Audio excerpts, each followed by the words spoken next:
Well, some days are better than others. We came up here yesterday after work, and apparently somebody decided that my field was the place they needed to rut everything up.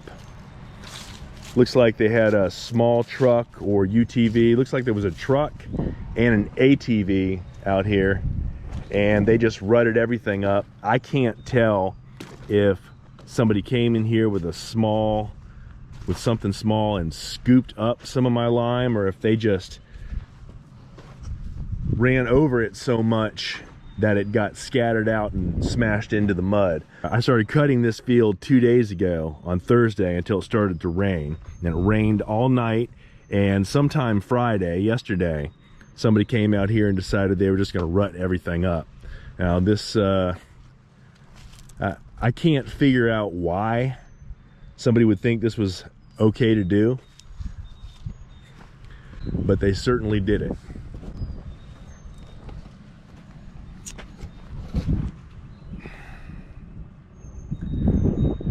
I know things happen in the city, and well, things happen out here in the country too. I'm asking around from my neighbors, trying to find out if anybody saw who was out here riding ATVs or running a truck. Nobody seems to know anything, but the solution to that is, instead of having a pretty opening here to the field, what I'm going to do is put up a fence and just put up a barrier. And that's probably why when you drive down the road and you see farm fields, they're almost always fenced off. And the reason is because there are people who don't have any respect for other people's property. They even ran across Jafana's flower bed over there.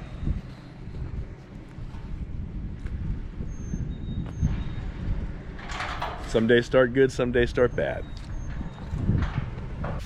Well, while we are a little bit discouraged by somebody coming up and rutting up the field that we have here, we're also very encouraged because the richness of this grass. Now, obviously, I haven't had a chance to knock this down. I was cutting, I cut it along the perimeter of it, and I cut some trails through that thick stuff and started moving some of the debris. But this clover is exactly what we've been trying to grow out here, because it's a nitrogen fixer and it helps to amend the soil. This was all scrubby pine with lots of undergrowth in here, and we had it cleared, and we've been trying to get this field prepared so that we can put apples up here, but the soil just hasn't been ready for it. It's been very bad, very acidic, very bad pH for the apples, and it was a clay with very little texture and not a lot of thatch in the soil. So one of the first things we did was get out here and we planted rye. When we got a little bit of that to grow, we would cut it. We planted lots of buckwheat. The buckwheat actually did pretty well. Then at the end of the season, we came through and I just disked that into the soil to help create some green manure and give some thatch to the soil so that it actually had some body to it. As we did these things and things started to grow, it started helping us to fight some of the runoff, because you get a lot of, on a slope like this, you get a lot of runoff when you have a heavy rain, and you could spread lime up here and the rain would come and it would basically run your lime down to the bottom. So we had to go ahead and disc the field real heavily and then put the lime down, disc again, put the seed down, and then I would come over the seed with an aerator, and we would just basically smash it down. As a work-intensive process. So while it is discouraging that someone would come up and tear up your work after a couple of years of trying to build a field, we'll fix this. I'll be up here with the landscape rake one night this week. I'll smooth this out. I'm probably not going to spread clover just because of the expense of clover seed, but we'll put some more fescue down here, get this prepared, and we'll start planning some kind of basically we'll just plan what sort of a fence we want to put up here at the entryway that's going to fit in with the architecture that we have. There's always a way to fix it, just you got to do the work.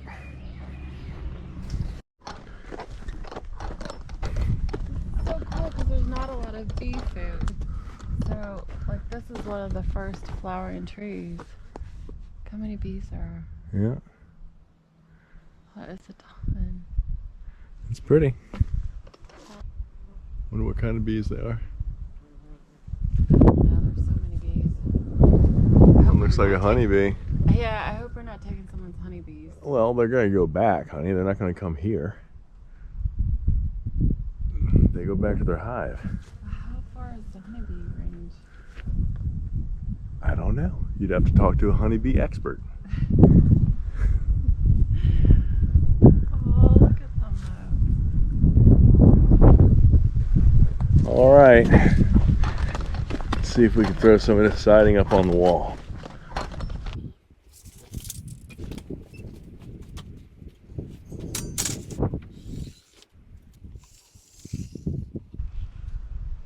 I'm doing this backwards. Oh no. That's my keep. What's your key? I gotta keep this. Cut that away. Yeah. I'm doing this backwards. I was trying to figure that out. But I was like, Okay, so at least you know. Mm-hmm.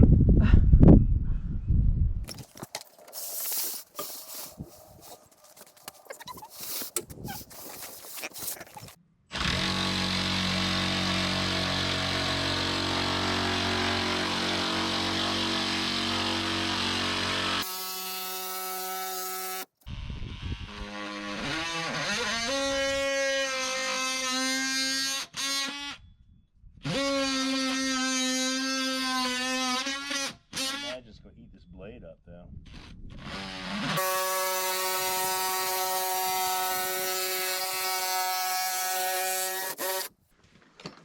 Let's see if we can touch this up. My thought is it's gonna destroy this blade, but we'll find out.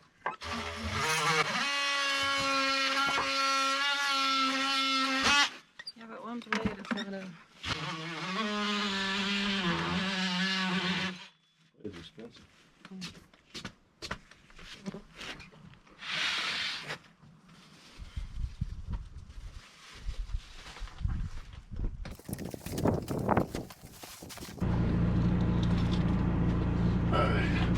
It's got to go under there. I caught the way that I was laying everything out and that it was wrong, and I'm pretty glad that I didn't cut off the wrong piece. But right about now, something very obvious should have occurred to me. It's painful to watch.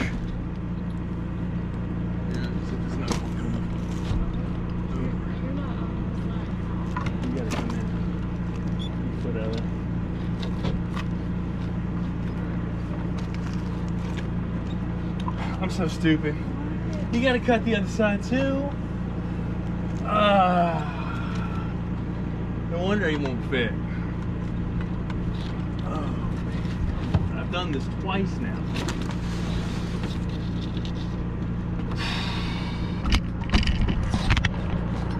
So I thought maybe I would try the oscillating saw, but this blade, you can see, it's already ruined.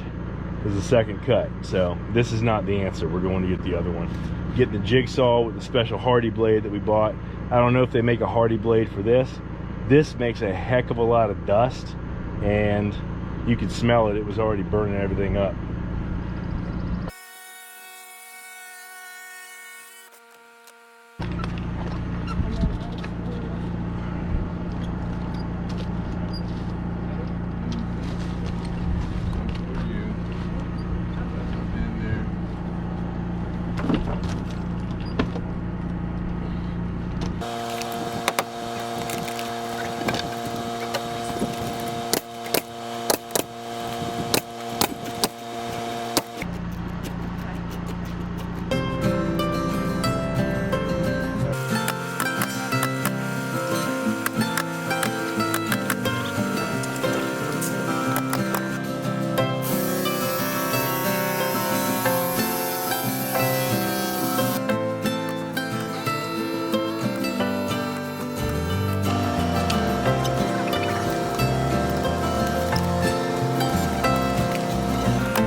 this point, we've gained a little bit of experience with the siding, and we expected it to start going a lot easier.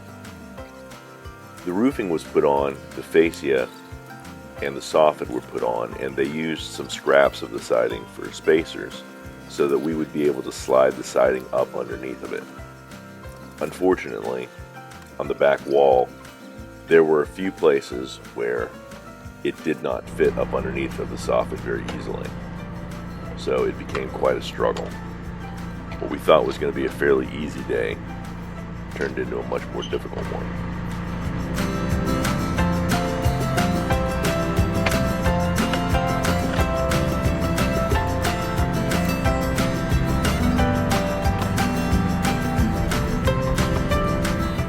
I took a small crowbar and started getting up under the edge of the soffit and prying it out a little bit. It's not actually removing it, it's just kind of flexing the plastic in hopes that it'll give me enough play that I can get the board underneath there easier. Naturally, when you're struggling on something like this, the best thing to do is start bickering at each other.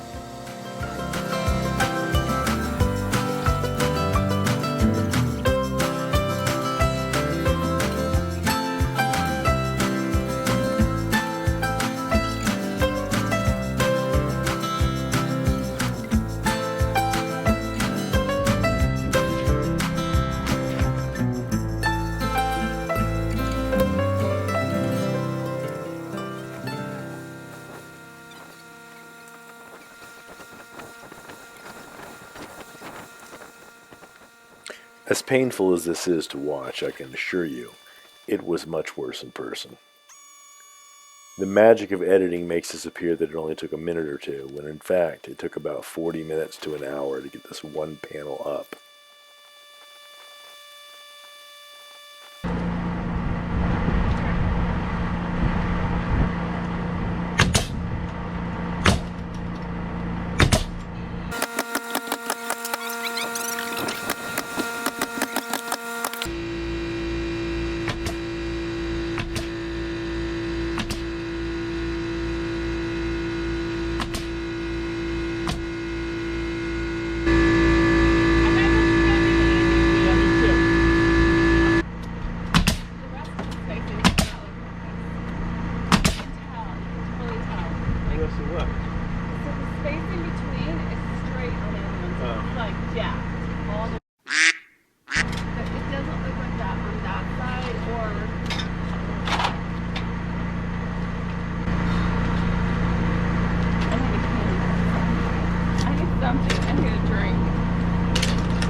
Well,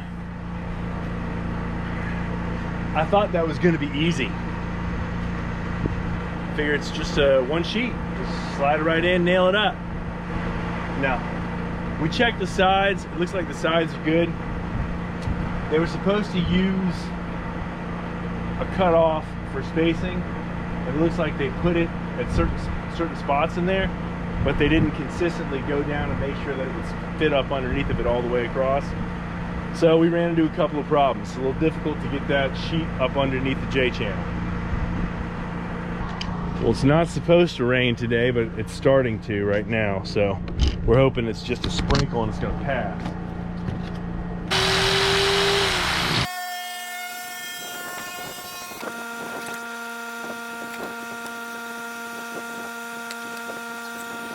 Cut the sides, all the sides? Did I what? Did you cut all the sides? Yeah. Yep, it's ready to rock. It just needs to dry and get up there.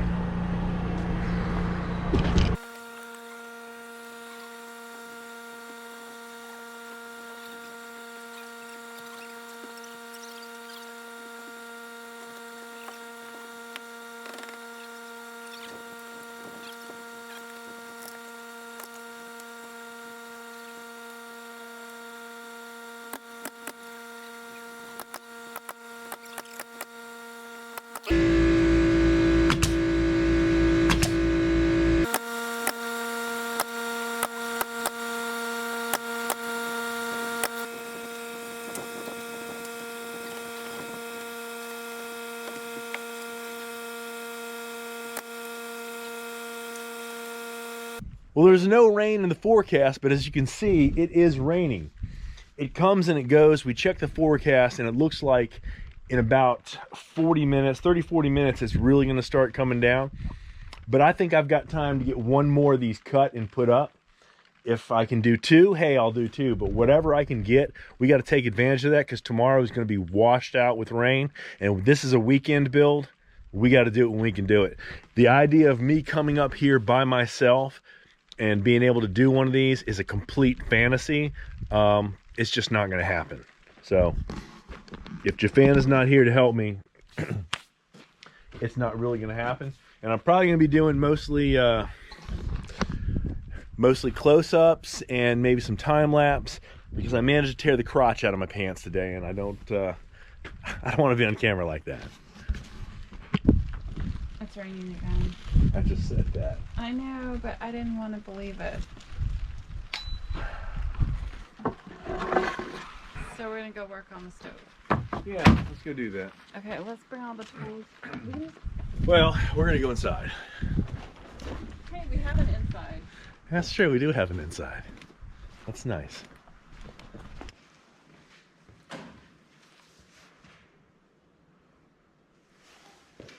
Okay, we're gonna change gears here. And we're gonna see if we can get this, get everything hooked up here for the wood stove. Even though it feels like summer right now, it's got to be done at some point, and this is probably the best time to do it. Oh, all right. How are we going to do this? That's one of them questions. We've got this situated pretty plumb, right? When we put it in the roof, we put it in pretty plumb. So we have to attach that pipe, and it has to come straight down into here. So what we want to do is try and figure out how we're going to get that wood stove off of there over here underneath this. Okay. I think the dolly. We don't have the dolly, honey. We do have a dolly. In here. It is here. Where? In that room. We went back and forth on technique to move the stove over underneath of the chimney. Eventually we put it back up on the furniture dolly that we already had it on, slid it over, took the dolly out from underneath of it, and we used the chalk line as a plumb bob so that we could figure out exactly where we needed to position it so the chimney would come straight down into the outlet on the edge of the stove.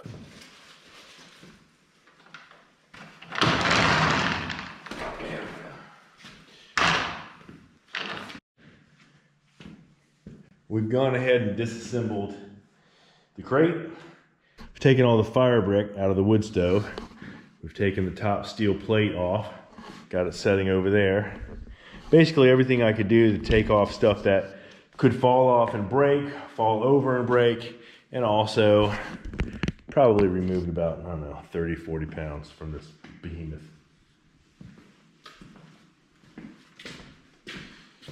So now the plan. The feet of the wood stove sit right on the outer edges of the little crate platform. I put some wood underneath of it to prop it up in case it started to tip inward when I cut it. Then separated it into two pieces so that I could lift one side while Jafana pulled the bottom out. Then I would lift the other side and we'd have it set down on the ground.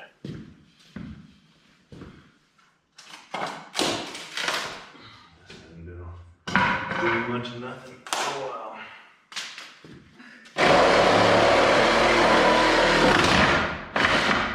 Okay, ready?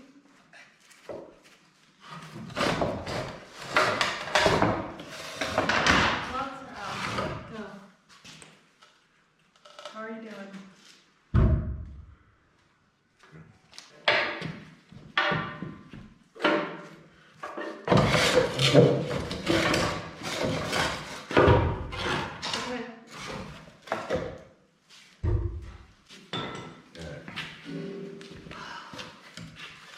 Didn't break anything.